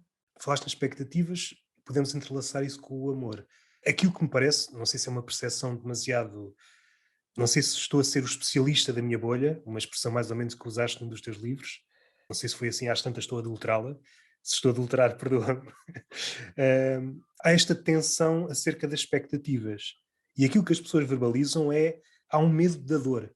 Tem muito que ver com aquilo que estavas a dizer das expectativas. Então, a nossa forma de jogar este jogo, seja o do amor, seja este jogo mais amplo que é a vida, é baixarmos as expectativas pensando que isso vai atenuar a dor futura. Achas que é uma estratégia inteligente, não é? É assim, quem sou eu para dizer a estratégia de cada um, não é? Mas eu acho que os humanos são seres que têm que experimentar a dor. Portanto, a dor é impossível tu passares pela vida sem te magoares aqui ou ali. Seja fisicamente, quando cais, quando és pequeno e cais e magoas o joelho, seja emocionalmente. As proteções que tu às vezes crias para não te magoares, acho que são piores, porque quando tu te magoas, tu aprendes coisas para ti, sobre ti, e aprendes uma série de coisas muito importantes para o resto da tua vida. E acho que é importante tu correres riscos, tu aceitares que para tu encontrares uma coisa maravilhosa, se calhar podes ter que cair de lá de cima cá para baixo, podes ter que te magoar um bocado. Eu acho que viver no mundo é como aqueles pais que não deixam os miúdos ir brincar nunca porque se podem magoar, porque podem não sei o quê. Tu acabas por não viver. E será que nós queremos mesmo passar pela vida sem sentir com força, sem sentir as coisas intensamente? Sem. É assim, se tu nunca te importares com ninguém, se tu nunca te apaixonares completamente, tu dificilmente alguém te magoará, não é? Mas o problema é que também não viveste nada entretanto, não sentiste aquilo que se calhar aquelas pessoas aceitaram magoar-te, mas viveram, sentiram, estão vivas. E isso é importante. Se tu chegares ao fim da tua vida sem ter feito nada disso, se calhar foi um desperdício. Eu acho que as coisas têm sempre, nada dura para sempre, às vezes, não é? Ou quase sempre. E tu tens que aceitar que em algum ponto pode doer. E a partir do momento em que tu aceitas que em algum ponto pode doer, estás bem. Há qualquer coisa aqui também no livro. As coisas são experimentadas a dois níveis. O nível do improviso e o guião, como tu mencionas. Seja o amor, não sei se me vou conseguir explicar muito bem. É como se, ao verbalizares uma coisa, é como se o caminho bifurcasse. Tivesses duas hipóteses. Ou vais pela via do improviso, ou vais pela via do guião. E é aqui que entra esta questão da dor. Qual destes dois caminhos que dá mais dor ou menos dor, ou que traz mais a promessa de um paraíso sustentável, em oposição àquela expressão do paraíso artificial? Mais à frente, que liga bem com aquilo que tiveste a dizer agora, a perda de ironia é um dos primeiros sinais desta doença que está a alastrar. Aqui podíamos pensar num mundo almofadado, seja o mundo das relações, mas se pensarmos mutações naquilo que a língua está a passar, é de alguma forma tentar diminuir a dor. Palavras que não se podem dizer, tons que Sim, é não se podem completamente utilizar. correto, não é? No fundo é assim, o humor é uma característica do homem que eu acho que é muito importante. Nós e a ironia dentro dessa a ironia especificamente. E nem toda a gente a percebe, é um facto. As pessoas não nem sempre conseguem determinar se tu estás a ser irónico ou se és um parvalhão, estás a perceber? Não te quero dar mais uma notícia, mas acho que essa luta já está perdida. Mas a verdade é que há uma relação entre não perceber a ironia e andar na vida pelo lado mais leve, percebes? Ou seja, quando tu lês muito, quando tu te envolves em a arte ajuda-te a construir-te como um humano mais complexo, mais denso e a perceber subtilezas, a perceber ironias, a perceber, a interpretar. A capacidade de interpretação tem muito a ver com a tua formação enquanto leitor, enquanto cinéfilo, enquanto. Agora, se tu te limitas a ver o programa da manhã, é óbvio que há uma fatia do mundo que desaparece da tua vida, não é? Mas é óbvio que se calhar, quem sou eu para dizer mal das pessoas que só querem essa fatia do mundo ou que só querem esse pedaço de. Não é? Eu acho que cada um tem que decidir o que é melhor para si, não é? Na experiência, pronto, nós temos esta vida que vai até aos 80 anos, se tivermos muita sorte. E nós temos que decidir o que queremos fazer com ela, ou como é que queremos passar o tempo. Isso para nós basta ficar a ver o programa da manhã, então olha, porreiro. Mas a verdade é que a possibilidade de nós depois olharmos para um texto e percebemos o que lá está, se calhar reduz-se substancialmente. E se calhar a possibilidade de nós percebermos as subtilezas ou as intertextualidades que lá estão reduz-se ainda mais. Não há milagres. Se nós estamos a ver apenas a realidade por um filtro determinado, o resto desapareceu. Então, uma vida saudável é uma espécie de colheita de olhares. É diversificada, pelo menos, não Tentares é? capturar o maior número de olhares e, com sorte, criares o teu. Cada olhar dá-te uma coisa que o outro não dá. Pensando assim Exatamente. cientificamente, olhar microscópico, macroscópico, depois o olhar artístico, aquilo que há pouco, logo no início, a distância a que estás do quadro dita a tua percepção do quadro, o coração também, é uma árvore onde podemos escolher olhares. Acho que podemos tirar um olhar do amor. E era aí que eu fazia a união, pensei no cerco, mas depois mais à frente pensei, acho que foi a segunda leitura, pensei mais como um catálogo de metamorfoses, ou pelo menos em projeto. E acho que o amor é o catalisador ideal para a metamorfose. Ahm, Sim, se há sentimento capaz de fazer mutações em nós, é o amor. O amor é capaz de alterar o estado das coisas. Tem essa capacidade, tem essa potência e essa força. E se calhar é como tu dizes, tem a capacidade de produzir as metamorfoses ou de produzir as transformações em nós, no mundo, na vida, até nas ideias ou na construção de coisas, até nas descobertas. É de facto uma energia poderosa. mas de alguma forma, para o amor poder atuar em nós como uma metamorfose, uma ideia fácil de perceber, mas temos de estar permeáveis ao outro. Se estivermos blindados, o amor bate em nós e faz ricochete.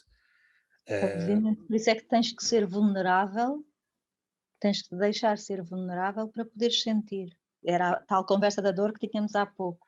mas Se tu será não que, aceitares a dor, não. mas será que neste século, se há figura que norteia este século, é Narciso? Pessoas com um eu tão insuflado, será que estão permeáveis ao outro? Ou já não consentem a entrada do outro?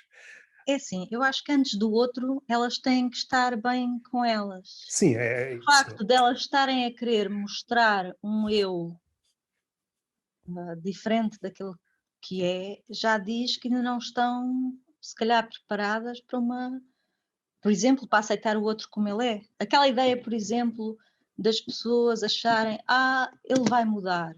Ele vai mudar. Então, mas, em primeiro lugar, porque é que nós queremos mudar o outro? Em que medida é que nós temos simplesmente que aceitar o outro como ele é e tentar que aquela pessoa seja a melhor versão dela própria, mas não mudar para ser igual a nós, não é?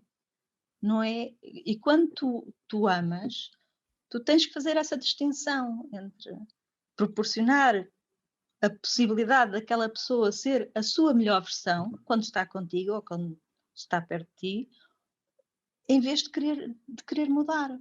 Porque aquilo que nós queremos mudar porque não aceitamos o outro, não é? Porque não aceitamos o estranho, queríamos que fosse de outra maneira, mas se calhar isso não existe. Não.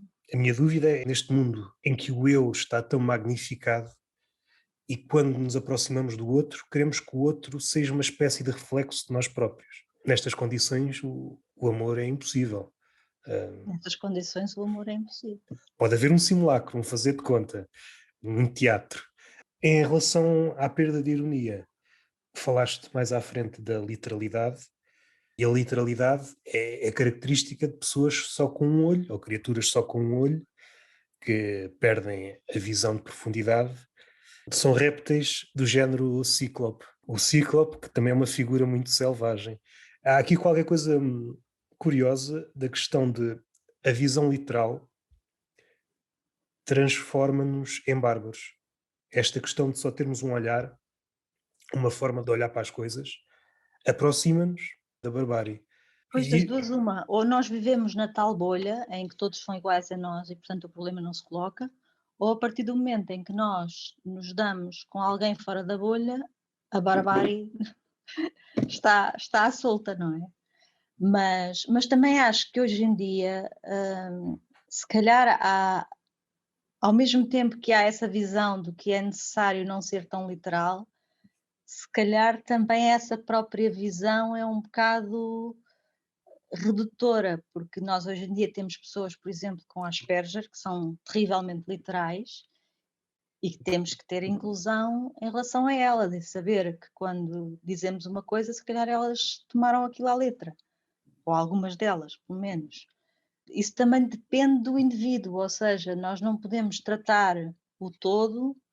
Quando digo a literalidade ou ser literal e não captar as subtilezas ou o subtexto pode ser uma coisa má, pode, porque nós humanos temos muitas formas de expressão por baixo, mas eu tenho que tratar cada indivíduo como aquele indivíduo. Se aquele indivíduo tem características especiais, se calhar para ele a literalidade já não significa o mesmo do que para outra pessoa qualquer, não é?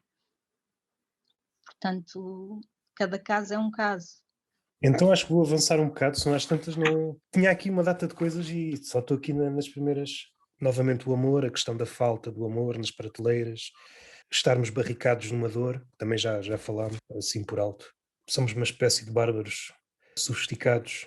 Há sempre um verniz e de vez em quando estala. Ia pelo lado da pandemia.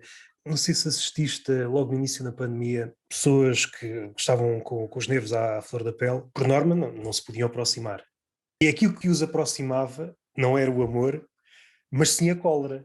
Fez-me pensar, naquela altura, e aquilo que esperaríamos que aproximasse duas pessoas, seja a amizade, seja o amor, coisas desse género, não. Nada, isso não aproximava as pessoas, isso não conseguiu ultrapassar o terreno minado que a pandemia foi criando, mas a cólera, sim, a cólera aproximava as pessoas e depois desencadeavam a zaragata. Se me puser de parte, como observador, isto é uma graça enorme. É o meu lado humorista que acha graça a este tipo de coisas. Essa é uma. Pronto, eu não sei se tu te lembras, mas no início, quando nós andávamos de comboio na linha de Sintra, aquilo era tipo sardinha em lata.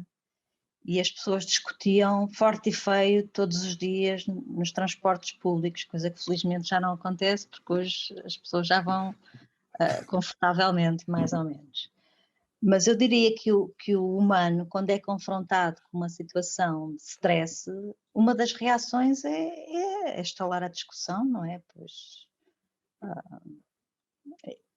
eu lembro-me, por exemplo, da minha mãe, nós viemos de Angola, não é?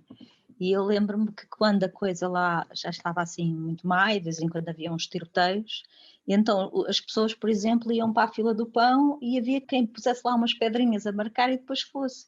E aquilo dava discussões intermináveis. Portanto, os humanos, quando estão em situação de stress, das duas uma, ou se protegem e se recolhem, não é? Ou lhes dá para a pacadaria, não é? Estás a dizer que atualmente não há condições para a pancadaria nos comboios. Não há Está condições. muito melhor, porque é assim, eu lembro-me de andar nos comboios, dos comboios com pessoas penduradas nas portas e das portas não fecharem. Lembro-me de estar levantada quase que sem os pés tocarem o chão. Hoje isso raramente acontece. Bom, às vezes há greve, mas por norma isso não acontece. Esse tipo de situações, ou de pessoas que passam à frente, ou vai gerar sempre entre humanos a confusão, não é? Porque há sempre pessoas que são respeitadoras e pessoas que não são, e pessoas que se estão a marimbar para o outro. Lá está o não te preocupares com o outro, quando tu estás a marimbar para o outro, tu queres essa farta de ti, não é? E portanto queres lá saber se ele entrou primeiro ou não. Tu agora já estás lá dentro, que se lixe o resto, não é? E é esse tipo de pensamento que tem acabado com o planeta todo. Pronto, então já ganhaste o teu milhão, queres lá saber dos outros. Assim como na corrupção e mais questões, são pessoas que literalmente não se preocupam com o outro, não, se calhar na gênese não amam, pelo menos, como é que eu hei de dizer? Está-me a faltar a palavra, tens de me ajudar. Incondicionalmente não amam. Amam-se a si. E se calhar amam alguém que não conhecem, porque se conhecessem bem não amavam, não é? Portanto, em teoria, alguém que não se preocupa minimamente com o outro está mais permeável a ser corrupto, a passar à frente nas filas. Portanto, a falta de amor é a gênese disso tudo. E o medo, porque os humanos têm medo. E como têm medo, tenho medo de não ter, de não ficar, de não ser. Por tudo isso surgem essas questões. No teu segundo livro, esse medo, o medo de não ser, está-me. Não sei se está escancarado, mas está enterrado numa. É muito isso que o livro trata, esta questão de estares. Será que vais ser realmente aquele que ansiavas ser? Será que. As expectativas. Sim, sim. Pronto, Será que no já fundo são desististe assim. de ti? Uma coisa assim. ah, O medo é de facto uma coisa que condiciona muito os humanos e se calhar qualquer animal, não é? Se pensarmos nisso. Portanto, o medo é uma coisa essencial e quando nós dizíamos há pouco que há livros sobre a morte e sobre o amor, o medo é um elemento essencial e sim. também com muita matéria literária, pelo menos com interesse para mim. Acho que a única diferença entre um ser humano e uma suricata é que a suricata, quando tem medo, vai para a toca. E o ser humano vai para a toca e põe-se a escrever, por exemplo. Ah, Pode ser, mas nem sempre, porque às vezes quando se o ser humano se pusesse na toca a escrever, se calhar isto não estava tão mal, mas é que nem todos reagem assim. A maior parte deles reage incendiando o próximo e o carro do próximo e sei lá mais o quê. tudo formas de fugir realmente aos grandes problemas. No fim de contas, eu acho que o eu é o princípio de todos os problemas. E quando falamos em perdão, pode ser perdoar o outro, mas aquele perdão que realmente interessa é perdoarmos a nós próprios. A partir daí é que o amor pode germinar, a amizade pode germinar, esse tipo de coisas. É que nos tornamos terrenos férteis a esse tipo Sim. de. Vou utilizar esta metáfora gasta outra vez, mas Mas perdoar é uma coisa complexa e difícil. já que tocaste nisso, voltando às redes sociais, que é uma coisa que apareceu-me assim de repente na cabeça, é uma coisa que se verbaliza muito nas redes sociais, esta questão do perdão, e sempre fez uma certa confusão. O perdão é uma coisa difícil, não é uma coisa. Tu fazes um ato em que não te revês e de seguida, ou já me perdoei, ou já te perdoei. Isso parece-me um bocadinho patético. Falso? Sim, falso, falso. É essa. Porque o perdão é exigente, é confrontarmos com as nossas maiores fragilidades, parece-me. Para já aceitar que erramos não é fácil. Ou pelo menos para algumas pessoas não é fácil. E esse é o primeiro passo, não é? Porque tu só tens que ser perdoado se houver alguma coisa a perdoar. E não será mais difícil nestes dias? Vivemos numa sociedade em que o erro é olhado de lado. Aí está outra coisa muito importante que me interessa também como matéria. Aliás, num dos livros que eu escrevi que ainda não está publicado, o erro, a capacidade de nós errarmos. No fundo, a nossa Eva, que errou logo no princípio, não é?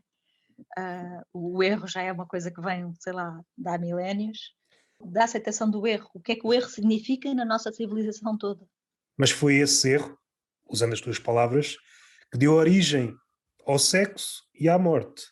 A morte pode ser entendida também como uma coisa boa, nem que seja esse sentimento de urgência. Em oposição à imortalidade, seríamos seres ainda mais chatos do que somos. E mais. Eu acho Como, que seria uma chatice viver para sempre. se somos assim, com esta arrogância que nos define, eu nem quero imaginar como é que seria o mundo de imortais. Mas também Eu, não sei, porque tu repara, tu fazes uma coisa no imediato, porque achas que a tua vida é esta, não estás a preocupar-te com o que vem a seguir. Mas se tu tivesses que viver no que vem a seguir, se calhar tinhas que te preocupar um bocadinho mais. Ou seja, tu queres lá saber o que é que acontece ao planeta nas próximas gerações, mas se tu estiveres cá, se calhar preocupas-te um bocado mais. Não sei. sim, eu entendo o que estás a dizer, mas acho que até o paradigma mudou um bocado. Com o tempo e tudo o que isso acarreta, a velocidade que as coisas ocorrem, aumentou tanto. As consequências dos nossos atos já não vão aparecer daqui a 2, 3, 10 gerações. Se for preciso, aparecem envolvidos 10 anos. Esse tipo de mentalidade também se calhar já não se adequa. Faço uma coisa, não vou ter de lidar com isso. Não vais ter de lidar em vida com os teus atos. Nós estamos mesmo no limite. Falando em Neste questões, momento começa a ser assim. há uns anos, podia ser, literalmente falando, fácil virar a cara para um sítio bom. Olha, aqui está uma paisagem. O planeta está todo escavacado. Mas esta paisagem está tão bonita.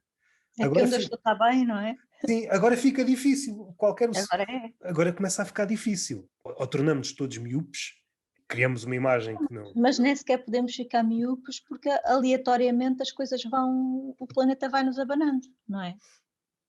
Portanto, mesmo que queiras ser miúpe, não me parece que vais poder ser miúpe por muito tempo. Nós, por acaso, aqui onde estamos, temos tido sorte, tem estado mais ou menos. Mas há outras regiões do planeta que já começaram a sofrer fortes impactos, não é?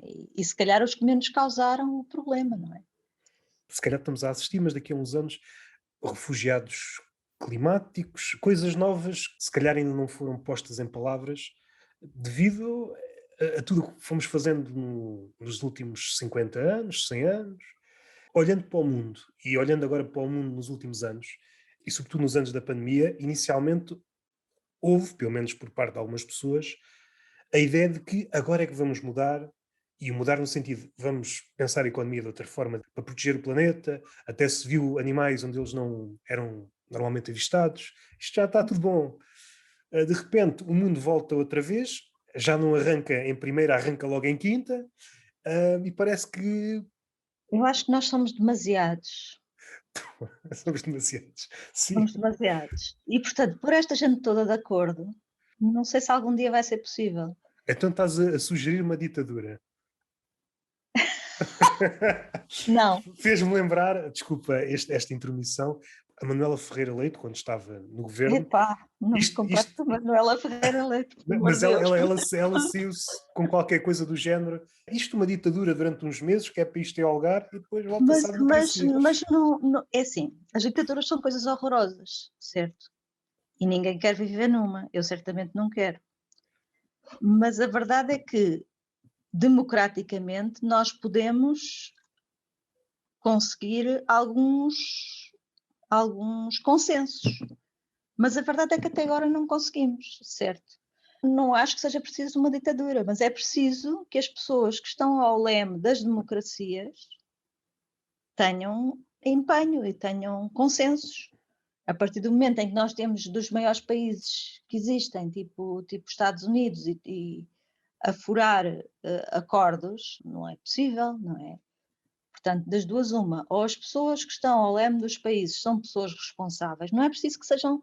Eu aí não concordo com. Eu, aliás, detesto ditaduras, não acho que as ditaduras sejam resposta para nada, mas é importante que as pessoas que estão ao leme sejam pessoas como deve ser, não é? E se calhar cada vez nós temos uma classe política menos capaz, menos das duas, uma, ou nós melhoramos os nossos representantes, ou então estamos tramados. Uma coisa alegra-me, eu nas últimas conversas tenho sido pessimista residente. Fico contente por haver aqui um pessimismo partilhado, para não parecer sempre o mal da fita. Quando puseste uma personagem chamada Viriato, foi gratuito ou não? É assim, gratuito nunca é. Gratuito nunca é. Mas podes revelar as razões? Pronto, o Viriato, eu aí fiz uma troca, não é? Porque eu pus o Viriato como brasileiro, quando Sim, o sim. Viriato é um dos nossos ícones históricos, não é? E, portanto, foi uma brincadeira, no fundo, transformar o nosso ícone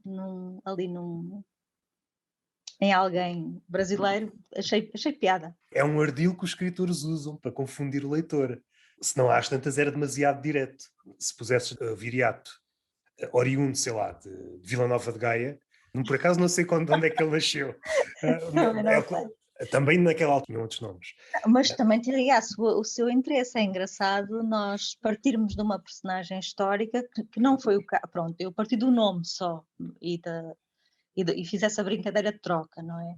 Tem a sua piada nós partirmos de personagens históricas para algo diferente daquilo que aconteceu na história, ou fazer uma extrapolação do que poderia ter sido. Eu entendi o Viriato e aqui tracei uma hipótese à volta dele e às tantas vou sair fora de pé. Mas como tu dizes num dos teus livros, por vezes temos de sair fora de pé. Parece-me que Viriato é o passado feito personagem. Mais à frente há uma sugestão, que depois é consumada, uma pintura à nu. E do meu ponto de vista, só o passado nos pode pintar dessa forma. Só o passado sabe quem somos. Ao futuro, caso tenha inclinação para a pintura, fica talvez no, Tem no que campo da, imaginar, não é? no campo da abstração. Mas Exato. o passado sabe realmente quem somos. A questão da Rainha de Copas, que também é uma figura que existe nas redes sociais, está sempre alguém a dizer, até por vezes com essas palavras, não sei se mascarados rainhas de copas, isso é outra coisa, mas a desejar que as cabeças rolem. A questão é se o ser humano, enquanto réptil, enquanto figura que está com a cabeça a encolher, se isso faz sequer sentido. Porque de uma forma ou de outra já perdemos a cabeça, de forma figurada ou de forma literal. Essa referência é uma referência à Alice no País das Maravilhas, não é? Que faz parte, se calhar, do meu imaginário. E é uma frase muito presente, e que para mim significa o despotismo, tal tirania que tu falavas há pouco dos ditadores, no agora eu corto a cabeça porque sim, não é? Eu estou em posição de cortar cabeças, não é? E mais uma vez, quando nós estamos em. Eu acho que a qualidade de um humano, de uma pessoa, se vê quando ela está na posição de cortar cabeças, o que é que ela faz. E a impotência, quando nós estamos numa situação que não temos forma de a alterar, em que sentimos impotência, é algo muito poderoso em relação a nós, àquilo que nos faz sentir.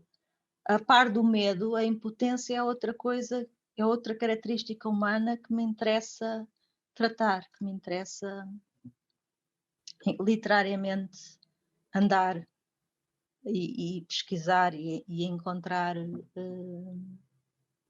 formas de a mostrar e de a perceber e de a entender enquanto conceito humano.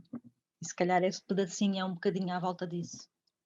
Há aqui um ponto onde falas da imaginação, vai ter um papel essencial na salvação da humanidade. E antes, umas frases antes, escreves que o amor pode ter os dias contados. Contas fazer da imaginação uma espécie de ativista do amor, cujo fito seja batalhar pelos direitos desse animal em vias de extinção. É uma espécie de ajudante do amor, a imaginação. A imaginação é um terreno fértil, não é? E, portanto, é um recurso humano que, se calhar, o melhor de todos. Talvez a imaginação seja o melhor recurso do homem. E se nós, para nos conhecermos, tivermos que recorrer à imaginação, se nós, para nos inventarmos ou nos reinventarmos e para chegarmos ao amor, precisamos da imaginação, então temos que a cultivar, não é? Porque ela existe, mas também se cultiva, também. E continuo a achar que a imaginação é extremamente importante no projeto humano. Se calhar é a característica mais importante que o homem tem, a imaginação. Eu imaginei desta forma, passa a brincadeira, também a imaginei enquanto terreno.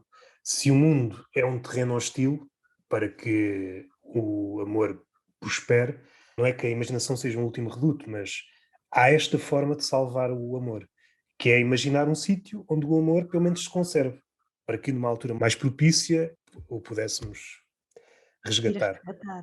Uma espécie de arca onde o podemos conservar. Tipo Para, uma arca de Noé para os sentimentos. sim, sim, a Pomos imaginação. lá o amor, pomos. Sim, eu acho que a imaginação será sempre uma boa casa para o amor, mas a imaginação será uma boa casa para tudo. Agora, é claro que a imaginação dá para o bem e para o mal também, não é? Portanto, lá está, não há, as coisas não são só preto ou branco, há milhares de matizes, não é? E a imaginação dá-nos o futuro, dá-nos coisas que há não sei quantos, há 50 anos não havia, e hoje estão aqui porque nós as imaginámos, ou pensámos, ou tivemos uma ideia, ou perseguimos uma ideia e chegámos lá, mas ao mesmo tempo também às vezes as nossas ideias chegam a sítios que não nos correm tão bem, não é? E isso também é imaginação. De uma forma geral, eu acho que a imaginação é uma ferramenta poderosa. Concordo E não contigo. necessariamente só para os artistas. Eu acho que a imaginação é importante em todas as profissões, se calhar, não apenas nas artes. No caso limite, pode fazer as vezes de Deus. Nos casos dos campos de concentração, em que alguns judeus conseguiram sair de lá com a cabeça num estado razoável porque se abrigavam em histórias, num contínuo de Criaram histórias. mundos alternativos, não é? Não fosse a imaginação, provavelmente não tinham sobrevivido. Sim, se calhar muitas pessoas que estiveram presas fizeram esse mesmo exercício, ou pessoas que estiveram no exílio, ou mesmo pessoas que não são amadas, por exemplo. Podes Então, criar uma ficção do amor para te aguentares enquanto ele não chega. a imaginação ganha uma cara assim difusa, mas ainda assim uma cara. Agora, a imaginação para mim é a Sherazade. Sherazade é um bom exemplo. Enquanto conseguirmos dizer histórias e colar umas às outras, a Rainha de Copas não nos poderá cortar a cabeça. Cortar a cabeça, exatamente. Ah, Naquele caso, o sultão vai mantê-la viva e, no fundo, ela está a empurrar a dita cuja morte, não é? E, portanto, está a ganhar tempo. Lá está o binómio do tempo com a morte. E yeah. ela a ganhar espaço através da imaginação. A imaginação é, de facto, uma coisa que faz de nós, humanos, criaturas interessantes. Mas provavelmente a imaginação atinge o auge com o auxílio do amor. Tudo atinge o auge com o auxílio do amor. Pois, ok, já estou aqui num lugar comum, desculpa. Já tive. Quando nós estamos apaixonados, seja pela vida, seja por alguém, nós emanamos uma energia criativa, nós somos os maiores, somos quase invencíveis, não é? Até a coisa mais estúpida nos parece maravilhosa.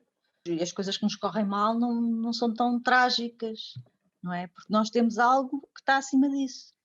E isso vai se traduzir nas criações que nós fizermos, no trabalho científico que nós estivermos a fazer, sei lá, em tudo.